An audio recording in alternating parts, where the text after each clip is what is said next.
Mayamang Buhay, mga kaibigan, chapter 2 na po tayo dito sa libro na Life-Changing Secrets of Rich People. Ang title po nito ay Desire, the Starting Point of All Achievement. In Tagalog, ang pagnanais natin ay panimulang punto para sa tagumpay ng buhay. May 6 na steps po, please post.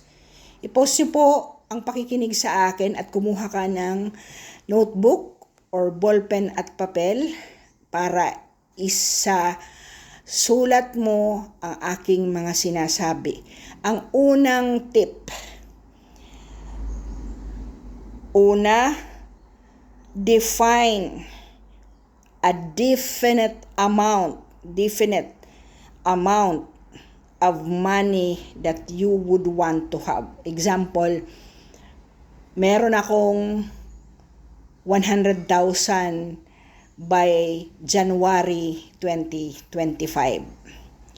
Pangalawa, what you will do in return to get the 100,000.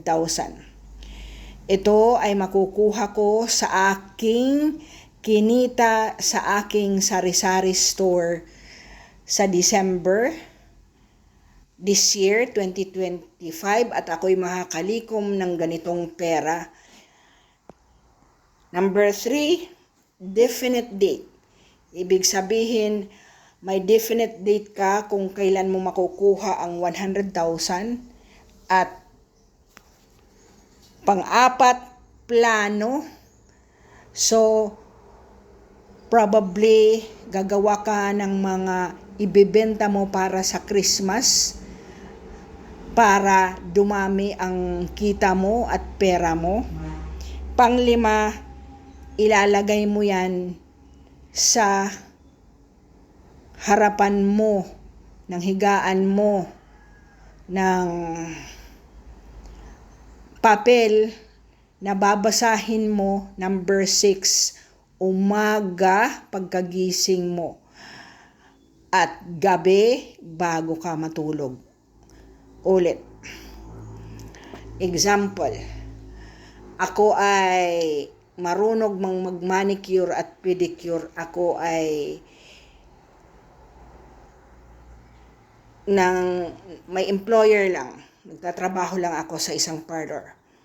So, ang ilalagay mong goal, number 1, magkakaroon ako ng 50,000 or 150,000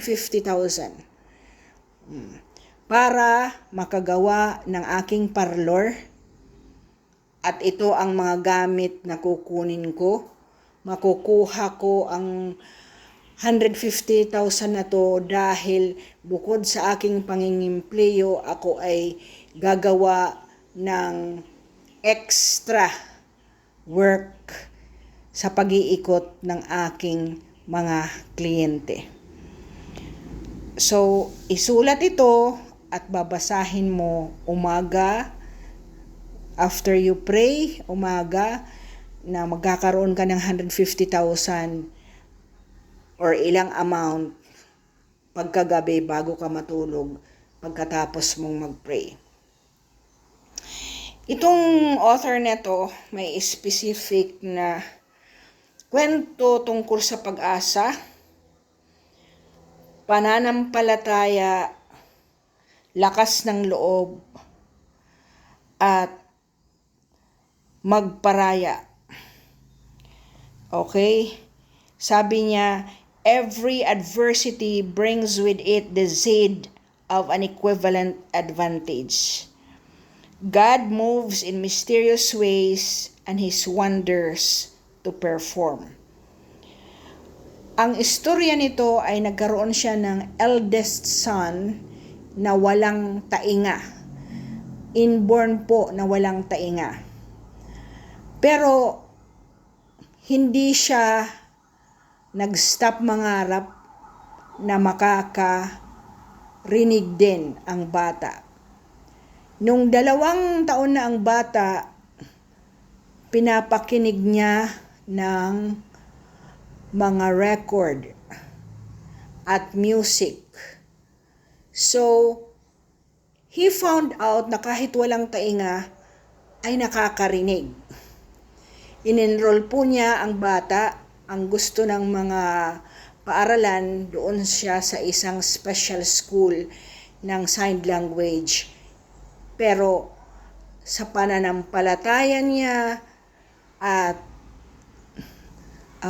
desire niya na maging normal ang anak niya, hindi po niya in-enroll. To make the story short, nagsulat siya sa mga manufacturing ng ear, yung para sa mga bingi na mamamagnify ang hearing mo. Pero hindi po siya nag-workout, pero dahil sa pakiusap niya sa mga paaralan na enroll yung anak niya. Nakakarinig siya, pero kailangan ang mga tao ay mag-shout at him, pati yung teachers. So, naging blessing po yon sa pamilya kasi, kumbaga, extra ordinary ang pag-take care ng mga guro sa kanya. One day, nung elementary na siya, yung kaniyang kapatid ay naglalako ng dyaryo. Sa Amerika, ang mga bata ang naglalako ng dyaryo. He wanted to earn money, pero hindi pinapayagan ni mama niya. Kasi bingi nga, baka madisgrasya. Pero may ginawa ang batang ito, lumulusot sa kanilang bintana sa gabi. Nakautang po siya kasi mahal siya ng mga neighborhood. Nakautang siya ng $6 at one night, walang alam ang father at mother na naglalako siya ng dyaryo na dahil sa pagod, nakatulugan niya na likom niya ang $46 sa kaniyang palm.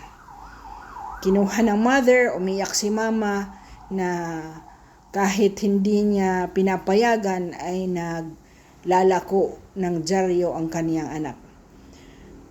Move forward po tayo. One day, they receive an invention sa mga hearing aid na manufacturer at nagkaroon po ng milagro, nakarinig po siya. And then, ang batang ito ay tinulungan yung manufacturer na yan para makaimbento ng more advanced hearing aid. So, to make the story short, yumaman po ang bata dahil sa mga researches na siya ang nagpro-provide on how to improve the product.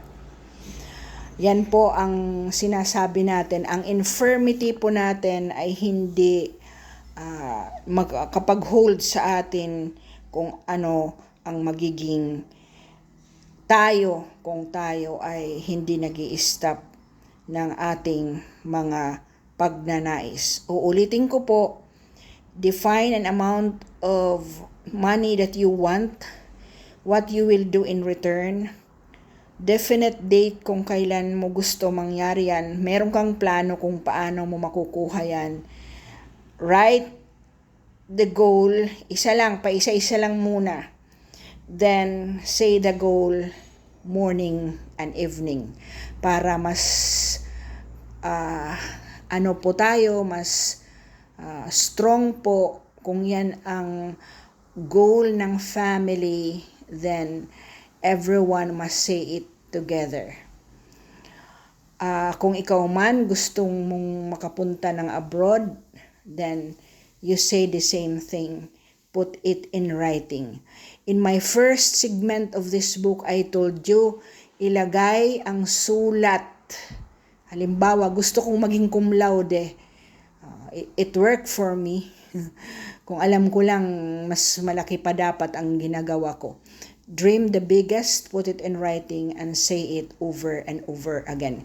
Ako, meron akong goal ngayon. My son really needs me in America, pero ayaw ko. Pero I am praying so hard na makahanap ako ng taong titira dito who would take care of my house and my properties while I will be in America. Kung hindi man, sabi ko sa Diyos, thy will be done. Kung ano ang mangyayari sa akin, yun po. Yun ang faith in God, ang ating pananampalataya. Thank you again for coming back and for listening to the chapter 2 of this book. Kung hindi pa po kayo nakarinig sa aking ibang English and Tagalog version on how to be rich at chapter 1 dito sa The Book of Secrets, then look for it po kung wala naman kayong ginagawa kaysa makinig tayo sa mga congressional hearing na napaka-negative po ang nangyayari sa ating Pilipinas. Thank you. See you in the 3rd chapter. Good luck, and a subscription will give you a prompt on my new upload na mga videos. Great day and great life ahead.